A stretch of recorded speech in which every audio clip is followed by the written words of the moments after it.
C'est une nouvelle qui redonne de l'espoir aux familles d'otages désespérées par la poursuite de la guerre à Gaza. 2 otages libérés dans la nuit à Rafah, dans le sud de l'enclave.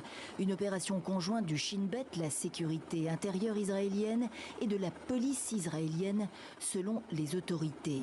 Fernando Simon Marmon, 60 ans, et Louis Har, 70 ans, identifiés comme israélo-argentins, enlevés dans le kibboutz de Nir Yitzhak le 7 octobre lors de l'assaut du Hamas, ont été transportés à l'hôpital de Sheba Ramat Gan, où ils ont été immédiatement pris en charge.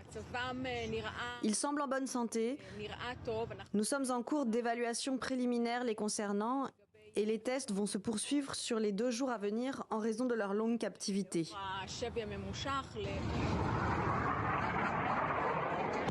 L'opération de sauvetage a donné lieu à plusieurs raids nocturnes à Rafah. 3 morts selon l'armée israélienne, présentées comme terroristes, 14 maisons et 3 mosquées frappées selon le Hamas.